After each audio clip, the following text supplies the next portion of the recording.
¿Qué tal? Buenas tardes, buenas noches, buenos días, donde ustedes se encuentren. Este es un podcast de Estamos Filosofando. Vamos a comenzar una serie de podcasts donde hablaremos de temas contemporáneos, de temas actuales, sobre cualquier cosa que esté pasando en el mundo o algún tema interesante, pero desde el punto de vista de la filosofía. Soy el doctor Alejandro y vamos a dedicarnos en esta serie de podcast a hablar de temas que puedan ser interesantes, que nos llamen la atención, pero siempre con el punto de vista cultural, con el punto de vista filosófico. Hace unas semanas, como ustedes saben, murió la reina Isabel de Inglaterra, reina además de muchos dominios y de varios países, jefa de Estado. Y creo que surge la pregunta que todos nos cuestionamos, que todos nos hacemos: ¿por qué hay monarquías en el siglo XXI? ¿Por qué seguir pensando en monarquías? ¿Por qué algunos países tienen esta forma jurídica? Y creo que vale la pena dedicarnos un poco a este tema. La monarquía, bueno, pues es un reducto de la época feudal, de la época medieval. Sin embargo, se ha venido actualizando en los últimos siglos, de tal manera que persiste en muchos países, incluso países de primer mundo, países industrializados, como son muchos países europeos, algunos asiáticos. Y pues es increíble que una figura como esta, como la monarquía, pues siga existiendo en pleno siglo XXI. ¿Cómo es posible? En nuestro continente americano, en el hemisferio occidental, es particularmente difícil de entender esto porque nosotros tenemos un modelo político republicano y presidencialista en la mayoría de los casos de los países, no todos los países de América, pero sí en su gran mayoría los países de habla hispana, casi todos, pues tenemos este modelo presidencial. Obviamente España es la excepción. Y pues tenemos que preguntarnos por qué existe este modelo, sigue siendo útil, es costoso, sirve para algo, los reyes son alguna especie de parásitos del Estado, o más bien tienen una contribución importante en la sociedad. Creo que debemos hacernos estas preguntas. En lo particular, a mí lo que me interesa es que ustedes tomen una posición, no que piensen como yo, sino que piensen, ¿no? Que tengan algunos elementos para que ustedes mismos lleguen a sus propias conclusiones. No me interesa que piensen como yo pienso. Entonces, bueno, primero que todo, ¿para qué sirve un rey o una reina en los modelos parlamentarios, por ejemplo, ¿no? Como es el caso del Reino Unido, que es una monarquía constitucional? Algo que no entendemos, como les decía hace un momento, es que en nuestros modelos presidencialistas no tenemos la distinción de el jefe del Estado y el jefe del gobierno. En nuestro caso, el presidente es una figura que realiza las dos funciones al mismo tiempo. El presidente es tanto jefe del Estado como jefe del gobierno. Tanto que para nosotros nos parece sinónimos Estado y gobierno, pero no lo son. Son dos cosas bien distintas. El gobierno, pues, es la administración pública, la administración política de un país, ¿no? Usualmente un jefe de gobierno, pues, es alguien que se dedica a administrar, como hemos dicho, el país, a manejar una agenda política, a avanzar un cierto proyecto de Estado, de nación. Es muy común que estos jefes de gobierno pues sean políticos y que tengan alguna ideología política de izquierda, de centro, derecha, liberales, neoliberales, socialistas, comunistas, lo que ustedes quieran, ¿no? Esa es la idea del jefe de gobierno. Es un administrador, en pocas palabras, o debería ser un administrador, ¿no? Alguien que primero tiene una buena forma de comunicar sus conocimientos, es alguien que puede ser carismático, tiene que ganarse el voto popular en estos países democráticos, pero al mismo tiempo es alguien que tiene que saber gobernar. Entonces, el político que llegue a ser jefe de gobierno pues tiene que tener estas dos características: ser un buen gobernante, o idealmente lo mejor sería que fuera un buen gobernante, o si no, pues al menos aparentar que va a ser un buen gobierno para ganar las elecciones, ¿no? Esos son nuestros presidentes, ¿no? En nuestras repúblicas y en nuestros modelos presidencialistas. Pero el problema que tenemos en nuestro continente americano, en el modelo presidencialista, que pues sigue el ejemplo de Estados Unidos, que fue el primero en implementar este modelo en 1776, cuando fue la Revolución Norteamericana, es que ellos colocaron la figura del jefe del Estado como la misma que la del jefe de gobierno. El jefe del Estado es otra cosa distinta, solo que como nosotros lo identificamos en la misma persona, lo confundimos. Entonces, ¿qué es el jefe del Estado? Que es otra cosa. El Estado no es la administración pública, no es el gobierno. El Estado es, a veces se define Estado como territorio, población y gobierno, ¿no? Esa es como la definición del libro de texto.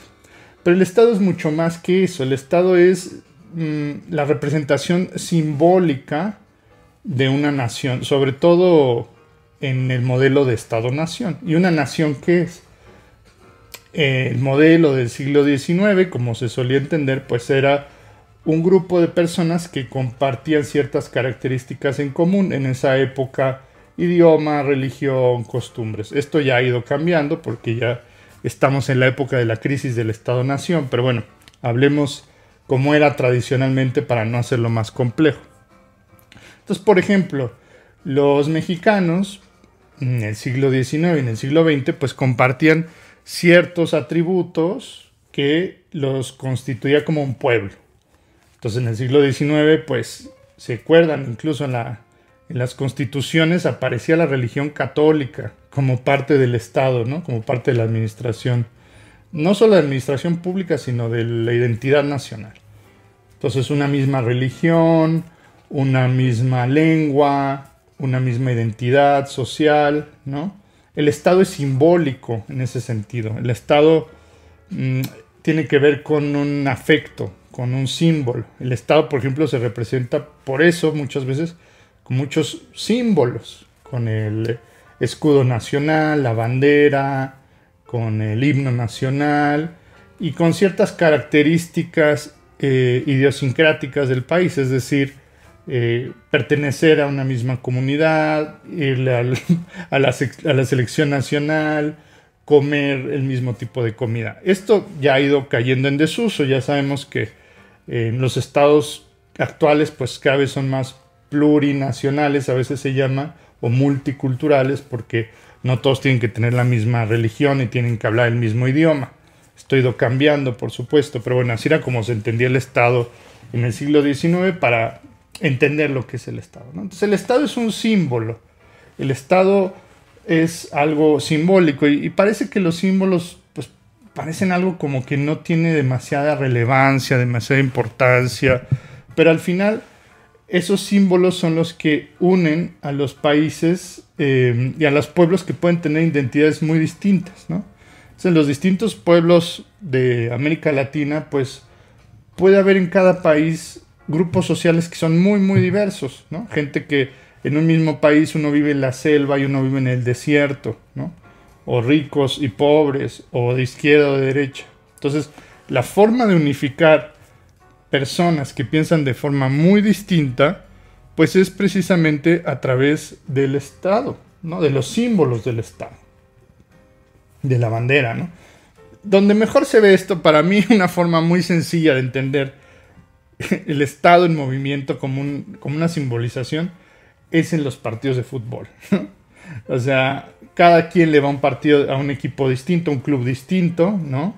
Al Boca, al River, al América, a los Pumas, al Cruz Azul, al Nacional, qué sé yo.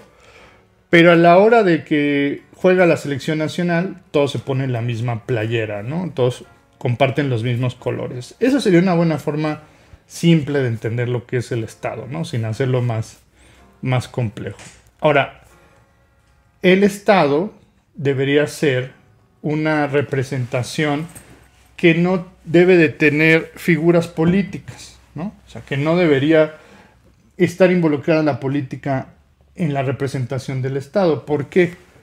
Digamos que yo soy de una alineación política, ¿no? Y el presidente que llega a gobernar el país es de la opuesta. Y seguramente a mí me va a caer muy mal. Si eso sucede, y si se vuelve demasiado exacerbado, si se vuelve demasiado exagerado, lo que sucede es que la población deja de asociarse con esa figura política. Ya no le da el valor afectivo a esa persona. Dicen, ese no es mi presidente, por ejemplo, ¿no? O yo no me identifico con esa persona que sea el representante del Estado, el que tiene que ir a viajar por todo el mundo a representar a mi país.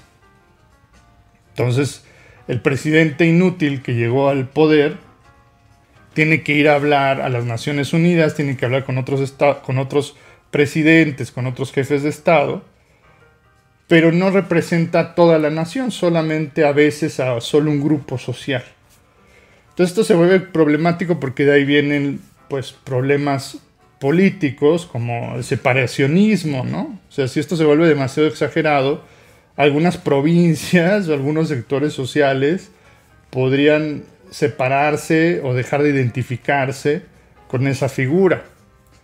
Entonces, tendría que haber un modelo donde el presidente, el jefe de gobierno, fuera distinto al jefe de Estado. Esto nosotros no lo entendemos, insisto, porque nosotros lo combinamos en una sola figura. Hay algunos modelos que sí admiten esta diferencia. El caso más claro es la monarquía parlamentaria, donde el rey o la reina será el jefe del Estado y el presidente, o el primer ministro más bien, sería el jefe de gobierno. Entonces, por ejemplo, en el Reino Unido, o en España, o en Holanda, en algunas naciones europeas, la gente vota por su jefe de gobierno, se elige y se cambia cada tanto tiempo, cada 4, cada 8 años, cada país tendrá sus propias leyes. Pero el jefe de Estado no se elige, es simplemente el rey o la reina, que es una herencia familiar, un heredero.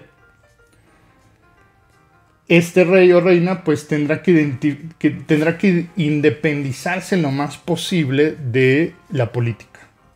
Tratar de no meterse en política. ¿Por qué? Porque su labor es que todo el mundo se identifique con él como si fuera la bandera. O sea, esta persona, este rey o reina, debería ser un símbolo que atrae a todos, a toda la comunidad. Entonces, si se pronuncia políticamente a favor o en contra, por la izquierda o por la derecha, pues los que no están de acuerdo no les va a gustar y se van a enojar y no se van a identificar con esa figura. Entonces, el rey o la reina tiene que ser una figura simbólica que abrace a todos y que unifique a la nación. Idealmente, pues tendrá que tener ciertas características, ¿no? Así como hablamos de la característica del presidente, del primer ministro, que tiene que ser un político hábil, pues el jefe de Estado tendrá que ser una persona que sepa diplomacia, que sepa que es una persona muy culta para poder hablar muchos idiomas y representar al país en el extranjero, que sea muy correcto, que tenga buenos modales, ¿no? O sea, un diplomata, ¿no? Una persona que sepa hablar, que sepa moverse, que sepa vestirse, que tenga carisma, pero sobre todo que no se meta en política, ¿no? Eso es lo más importante. Porque si no es como si la bandera de un país se tornara de un color y la gente no le gusta eso, ¿no? A la gente, a los opositores, ¿no? Sus seguidores estarán felices, pero a los opositores no. Entonces, tiene que ser un símbolo, y los símbolos son muy importantes para unificar a las naciones. Por eso, en la monarquía no se elige democráticamente al jefe de Estado, porque no tiene que ganar popularmente, ni tiene que presentar una agenda política, ¿no? Simplemente tiene que ser una representación. Esto pues es muy útil porque libera, digamos, al primer ministro o al presidente de las funciones de jefe de Estado. Entonces el presidente o el primer ministro ya no tiene que ir a comer, a ser embajador, a hacer diplomacia. Tiene que dedicarse a gobernar. Así de simple, ¿no? Y el jefe de Estado pues se dedica simplemente a esto, a la diplomacia, etc. El Reino Unido pues con el reinado de Isabel II pues fue una monarquía muy exitosa porque ella pues era una reina muy prudente, que no se metía en problemas, no decía nada de política y que supo bien representar al Reino Unido en el extranjero. También lo hizo que pues ella fue una de las grandes impulsoras de la Mancomunidad de Naciones, la llamada Commonwealth, que era un grupo de países, es un grupo de países, donde tienen como representante a la reina, no es la reina de todos los países, pero que se unen para lograr ciertos acuerdos políticos y económicos, ¿no? Muchas de las naciones del Commonwealth pues eran regiones antes dominadas por el Imperio Británico. Entonces fue una movida política mover a estos reinos o estas provincias del colonialismo británico a una mancomunidad de naciones. Esto fue un éxito para la monarquía británica. Digo, podemos estar de acuerdo o no en la utilidad o en las implicaciones que tiene una comunidad como esta, pero fue exitosa para los ingleses y para los británicos, ¿no? De esto no se encarga para nada el primer ministro inglés, ¿no? El primer ministro inglés se dedica a los temas de política, ¿no? A los impuestos, a la economía, a la salud, este tipo de cosas, ¿no? Esto es muy útil de la diferencia entre jefe de Estado y jefe de gobierno. Ahora, el problema de la monarquía, como bien sabemos, ya lo habíamos mencionado, pues es su carácter que no es democrático, en pocas palabras, ¿no? Es una herencia medieval, es una herencia feudal, y nosotros pues venimos todavía aceptando ciertos modelos donde se admite diferencia de clases sociales, por ejemplo, en estos países, ¿no? En España, en el Reino Unido, pues hay títulos nobiliarios. Hay reyes, hay duques, hay condes, hay vizcondes, hay varones y todo este tipo de cosas. Que nosotros podemos decir, bueno, esto ya no tiene demasiada injerencia social, pero sí tiene una cierta injerencia simbólica. O sea, sí quizás no tienen más privilegios políticos como lo tenían antes estos nobles, pues se les sigue tratando socialmente distinto, ¿no? Al príncipe, a la princesa, pues siguen saliendo en el Lola, ¿no? Siguen saliendo en las revistas y en algunos casos sí que tienen todavía injerencia política. Por ejemplo, no mucha, pero algo, ¿no? Por ejemplo, en el Reino Unido, ustedes saben que el Parlamento británico está constituido de dos cámaras, la Cámara de los Comunes y la Cámara de los Lores. La Cámara de los Comunes pues es la que se encarga efectivamente del gobierno del Reino Unido, ¿no? Ahí es donde se elige al primer ministro y están los miembros del Parlamento y ahí está las distintas secretarías o ministerios que se ocupan del gobierno. Pero también hay otra cámara que es la Cámara de los Lores, que solo se puede llegar ahí por título nobiliario o por nombramiento del rey o la reina, ¿no? Y esta cámara, si bien no tiene el poder político que tiene la Cámara de los Comunes, pues pueden sí tener cierta injerencia, no mucha, insisto, pero alguna, un cierto poder de veto en la sociedad del Reino Unido, ¿no? Entonces esto es una herencia pues antiquísima de tiempos pues ya pasados, digámoslo así, ¿no? Que no merece, que quizás para tiempos del siglo XXI pues no merecerían seguir estando vigentes, ¿no? Entonces, esto es problemático, ¿no? O sea que las monarquías pues tienen un carácter pues ademocrático, o sea, no son democráticas, por un lado, que mantienen un sistema social de castas o de niveles sociales, ¿no? No como era hace algunos siglos, pero sigue existiendo. Por eso en algunos países, por ejemplo es el caso de Francia o en Alemania, hay un modelo semipresidencialista, así se le llama, ¿no? Entonces con esto ya tenemos el tercer modelo que estamos nombrando hoy. Tenemos el republicanismo presidencialista. Casi toda América Latina tiene este modelo. No hay un presidente que es jefe de Estado, jefe de gobierno. Tenemos las monarquías constitucionales, donde está el presidente, el primer ministro, perdón, y el rey o la reina. Uno es jefe de Estado y otro es jefe de gobierno. Y habría otro modelo que es el semipresidencialista. Y entonces en este modelo tendríamos sí la diferencia de jefe de Estado y jefe de gobierno, un presidente y un primer ministro, pero ahí sí se elige democráticamente. Se elige democráticamente a los dos. Entonces la gente elige al primer ministro y la gente elige al presidente, ¿no? Entonces uno será jefe de Estado y otro será jefe de gobierno. Me parece que este es un modelo que resuelve este problema, que resuelve este problemón, porque ya tenemos clara la diferencia, ya cada una de las dos figuras hace lo que tiene que hacer y no caemos en el problema medieval, ¿no? De las herencias y de los títulos nobiliarios, ¿no? Sin embargo, pues un problema es que se tiene que elegir. Entonces, de alguna manera se politiza un poco el papel del jefe del Estado, ¿no? Digo, la gente sabe esto cuando vota por estos personajes, pero no deja de estar involucrado en un aspecto político, ¿no? A veces también esta figura, este jefe de Estado, puede ser elegido por el gobierno. También existe esta opción.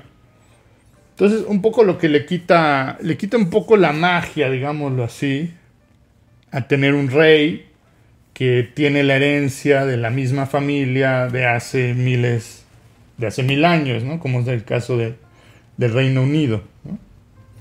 Esa es un poco la mística, la magia que tiene la monarquía, sobre todo la británica, porque pues hay una continuidad del rey o la reina desde hace casi 1000 años y que están de alguna manera ligados a la historia del pueblo.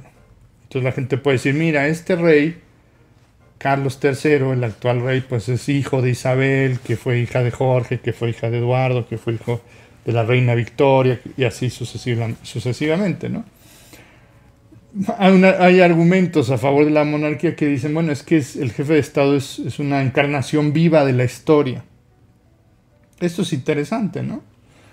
Y hay quienes han argumentado a favor de la monarquía que tiene muchos ingresos el país turísticos porque los castillos y los palacios de los antiguos reyes pues siguen estando habitados por reyes actuales. Y entonces esto le da una cierta mística. Son castillos vivos, digámoslo, ¿no? Donde viven reyes y princesas y príncipes y duques y lo que sea, ¿no?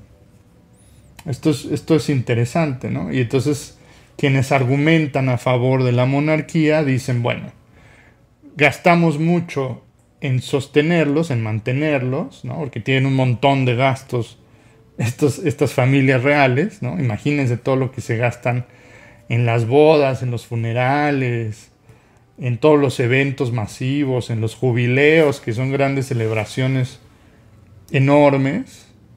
¿Cómo justificamos esto en una democracia contemporánea? Pues la manera de justificarlo, dicen los realistas, todavía existen realistas, es increíble, pues es diciendo, bueno, pero es que esto se justifica con los ingresos que trae el turismo, ¿no? Digo, no me voy a meter en cifras y en números, no sé si sí o si no, qué tanto gana uno, qué tanto gana el otro, pero tienen un punto, ¿no? Al menos el punto es que hay una representación simbólica viva de la historia de su país en una figura, en una persona, ¿no? Y el tema de que sean puestos hereditarios también podría ser defendido, ¿no? Porque precisamente al ser hereditario, pues es una elección más bien arbitraria de quién es el rey o la reina. Pues es el que tocó, ¿no? Es el hijo de fulano y ya. Y así ya te ahorras el problema de la política, ¿no? Justamente lo que tiene que ser es, el rey es una figura arbitraria. Arbitraria en el sentido de que no toma partido, de que no tiene una elección política. Entonces, en esto es favorable al tema de la monarquía, ¿no? En esto apoya, es un punto a favor. Pero podemos justificar esto en el siglo XXI, yo me hago la pregunta, ¿no? O sea, todavía en el siglo XXI podemos considerar que haya reyes y reinas. Difícil, ¿no? Me parece difícil. Al final de cuentas, yo creo que esto es algo que debemos dejar a la elección de cada nación, ¿no? Pues el Reino Unido o algunos países europeos, pues tiene una larga tradición monárquica, es el centro de las instituciones políticas en algunos casos, aunque no tengan un poder real, ¿no? Porque el rey o la reina o el rey de Inglaterra, pues no tiene injerencia en la política, ¿no? Tiene un cierto derecho de veto y algunas cosas, pero no lo ejercen, o realmente no se ejerce, ¿no? Entonces, este hecho de que no tengan una cierta injerencia y que solo sean simbólicos y que sean hereditarios, pues es justo como si fueran figuritas de papel, ¿no? Que sean como la bandera o como el himno nacional.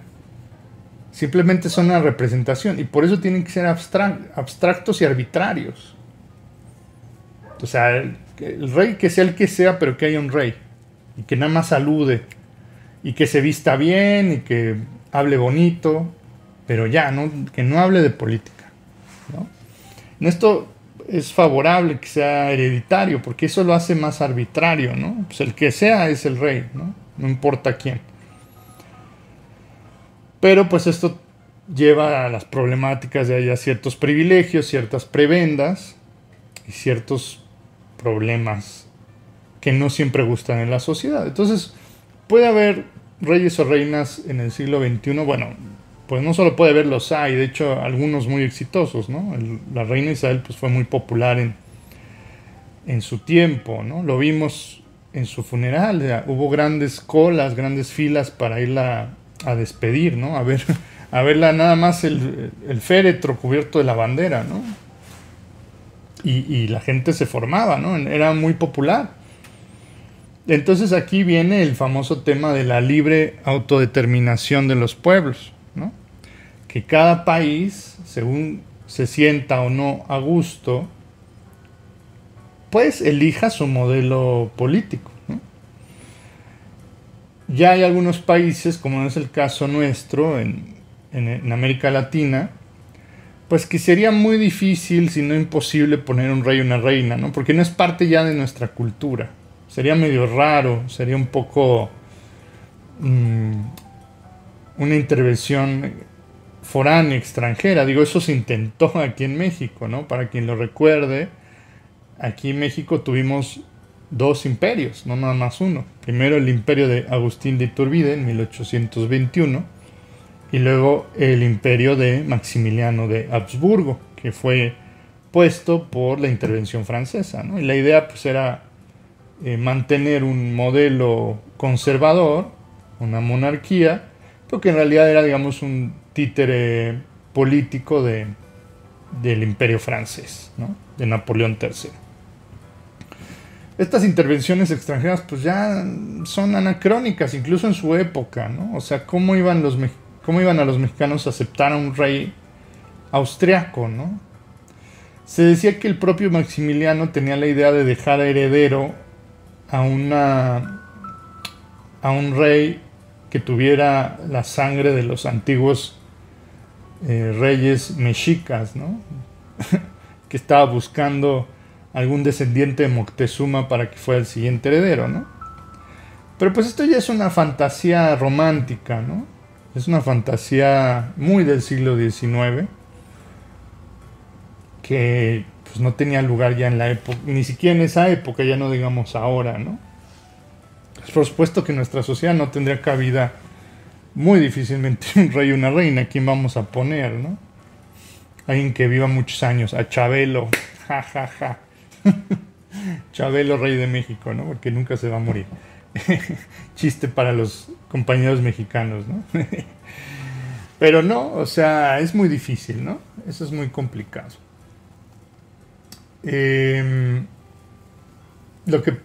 Lo que sí es que debemos, como decía, aceptar la libre autodeterminación de los pueblos. Entonces, pues si un Estado como Reino Unido insiste en que funciona para ellos el rey como una figura que unifica a la sociedad simbólicamente, pues qué derecho tenemos nosotros de criticarlo, ¿no? Ya si los ingleses, o los escoceses, o los galeses, o los irlandeses del norte no están de acuerdo con ese modelo, pues ahí está el tema de la libre determinación de los pueblos, y ellos bien pueden deponerlo o plantear otro modelo, pero hasta el momento parece que es bastante popular la monarquía, ¿no? Lo que sí nos ayudaría muchísimo en nuestros pueblos latinoamericanos sería que nuestras constituciones admitieran la diferencia entre el jefe de gobierno y el jefe de Estado, ¿no? Porque así uno se ocuparía de las labores diplomáticas y uno se ocuparía de las labores políticas. De hecho, pues hasta esto se plantea y de alguna manera se realiza extraoficialmente, ¿no? Por ejemplo, en México cada vez más el canciller, que es el secretario de Relaciones Exteriores, hace más las veces de representación del Estado, aunque no lo es oficialmente, porque el jefe del Estado en México y en muchos países americanos pues sigue siendo el presidente. Pero bueno, a veces se le delega el que se manda a la ONU, el que se manda a hablar con otros presidentes, pues es a veces al jefe de Estado, sobre todo en esta administración, ¿no? De la administración actual. Y eso está bien, ¿no? Porque así el presidente se debe de mantener cuidándose de lo que debe hacer un presidente, que es el gobierno del país. O sea, suficiente dificultad es gobernar un país como que aparte tengas que representarlo políticamente en el extranjero, ¿no? Sin embargo, también hay ciertos problemas con esto, sobre todo en América Latina, que es muy peliagudo, es muy peligroso, porque hemos tenido muchas historias en América Latina de golpes de Estado, hemos tenido muchas historias de dictaduras y de guerras civiles. Entonces, ¿qué sucede cuando el presidente y el jefe de Estado no están de acuerdo? Eso es muy peligroso en América Latina. Y entonces, ¿qué sucedería ahí? Usualmente también el jefe del Estado suele ser el comandante supremo de las Fuerzas Armadas. En el Reino Unido, el rey o la reina es el comandante supremo de las Fuerzas Armadas. No ejerce, vaya, en caso de guerra o en caso de algún altercado militar, pues no es el rey el que se va a poner a mandar a los generales ni a declarar guerras, no. Pero digamos, representa al jefe el jefe de Estado representa ese comando supremo, ¿no? Entonces, si teóricamente el rey o la reina decidieran ejercer su facultad como comandante supremo de las Fuerzas Armadas, pues entonces el ejército tendría que obedecer a esa persona y no al primer ministro que fue elegido democráticamente. Entonces, imagínense eso en América Latina. Qué divertido, ¿no? Qué divertido, porque entonces el presidente no estaría a cargo del ejército como comandante supremo. Podríamos, digamos, la Constitución podría albergar estas diferencias y decir, bueno, el presidente será el comandante supremo, el jefe de Estado no. Pero entonces, ¿qué tan jefe de Estado es un jefe de Estado que no es comandante supremo de las Fuerzas Armadas, ¿no? O sea, no hay un modelo que esté a prueba de todo, ¿no? O sea, no hay un modelo que todos tienen ciertas debilidades, ¿no? El presidencialismo, ya lo decíamos, ¿no? Una persona hace todo. La monarquía, pues, no es verdaderamente democrática, ¿no? El semipresidencialismo, pues, tiene que dividir las tareas y tiene que elegir democráticamente a su jefe de Estado, lo cual no es lo ideal, por lo que ya habíamos dicho. Aunque quizás es mejor que la monarquía. Y al final de cuentas también estos modelos surgen de la historia de los pueblos, de las naciones. Es decir, no es que alguien se pusiera a pensar, yo quiero que mi país sea esto, ¿no? A veces, no sé, sucede que hay bolívares o hay hidalgos, ¿no? O San Martínez, que plantean proyectos de nación, pero si eso se realiza o no, pues a veces no está en manos de ellos, ¿no? Eso se encarga la historia, ¿no? De forma célebre, Bolívar buscaba la unión de los pueblos americanos y pues eso no se realizó. Ni siquiera se realizó la Gran Colombia, ¿no? Que estaba constituida de 4 países: Colombia, Venezuela, Panamá y Ecuador. Y a los pocos años de que se creó, pues se desintegró. Entonces no hay quien realmente elija, este país va a tener este modelo político, ¿no? Sino que es parte de los procesos sociales. Muchas veces las constituciones nacen como producto de guerras o productos de grandes movimientos populares, ¿no? Revoluciones armadas o revoluciones pacíficas. Pero eso no está a cargo de una sola persona, ¿no? A menos de que sea una dictadura, por supuesto, ¿no? Ahí sí, el dictador pone y dispone, ¿no? Pero eso, las dictaduras tampoco suelen durar más que la vida del dictador, ¿no? Normalmente. Porque precisamente se constituyen de forma artificial, no como un producto del espíritu de los pueblos, diría Hegel, ¿no? Entonces, no hay un modelo perfecto, pero sí modelos que obedecen mejor o peor a las intenciones populares. Entonces, pues una monarquía parlamentaria les sirve a los ingleses y está fuertemente arraizada en su cultura. Y el presidencialismo pues es parte de nuestra cultura latinoamericana con sus pros y sus contras, ¿no? Pero sí es importante que entendamos las diferencias, porque así ya entendemos por qué los ingleses aman tanto a su reina o a su rey. Si no tenemos clara la diferencia entre jefe de Estado y jefe de gobierno, pues simplemente no entendemos pues por qué la gente hace tantas filas y tanta laraca por ir a ver el féretro de una viejita. Y es que nos es muy ajeno esta forma de pensar entre jefe de Estado y jefe de gobierno, no es parte de nuestra cultura. ¿Qué sucede en España? España es un caso aparte, ¿no?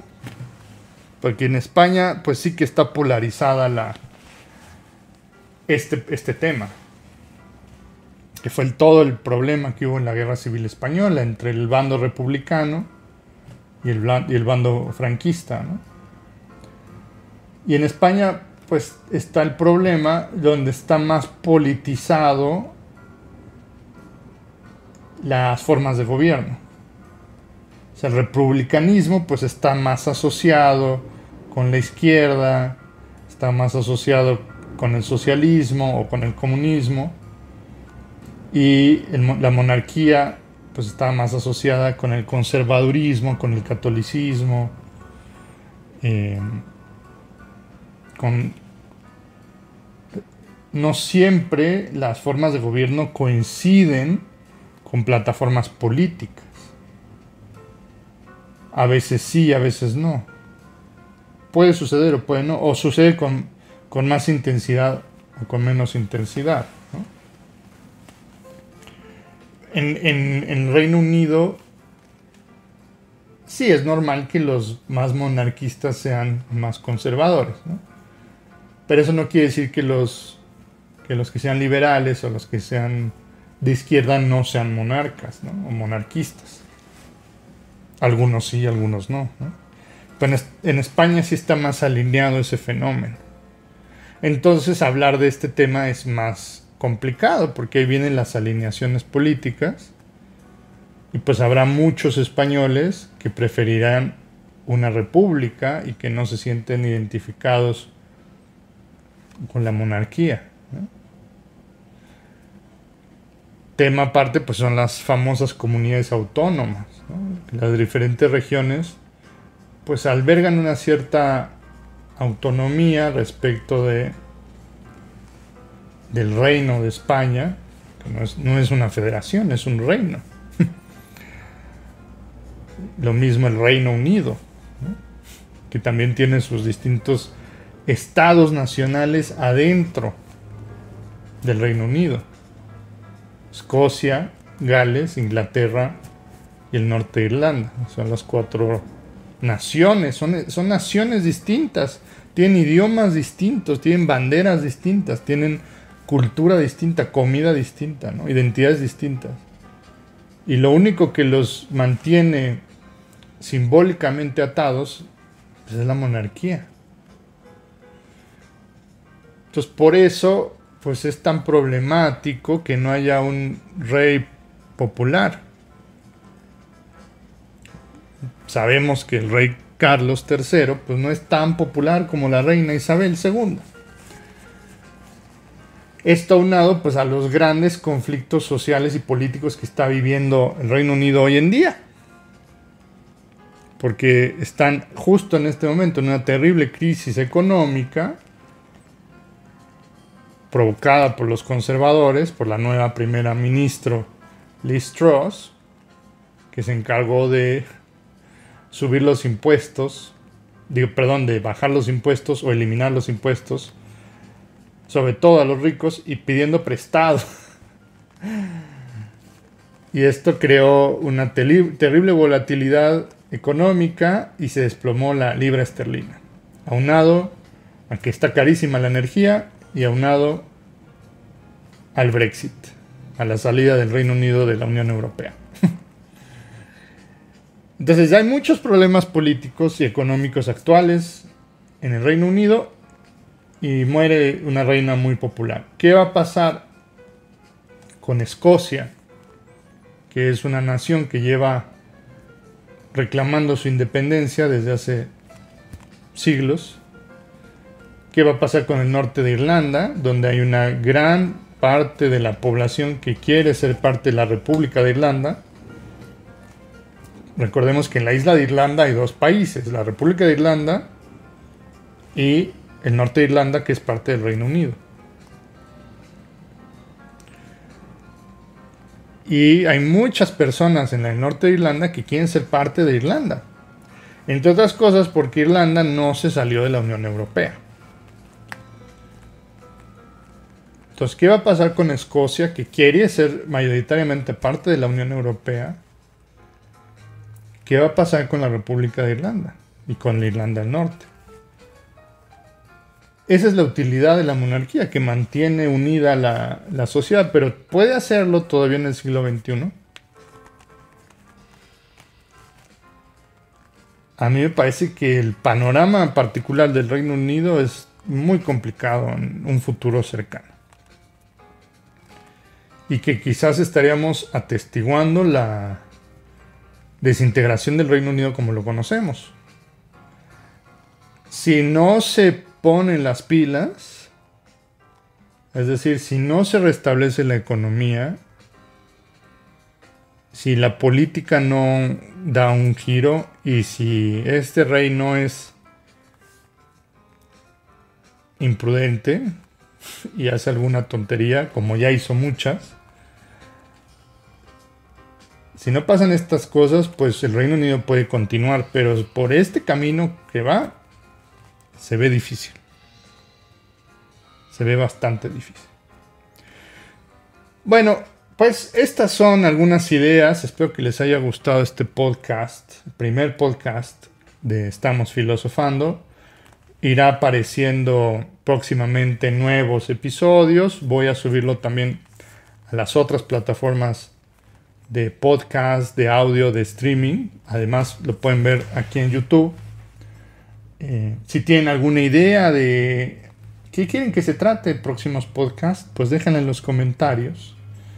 Y no olviden revisar el resto de videos que están aquí en el canal y compartirlo y mirar lo que hay en el proyecto de Estamos Filosofando, tanto aquí en el canal de YouTube como en la página web estamosfilosofando.com. Recuerden que hay cursos donde estamos siguiendo toda la historia de la filosofía. Si alguien también tiene algún proyecto interesante que quiera compartir relacionado con filosofía o con cultura, pues también puede escribirme y podría participar aquí en este podcast.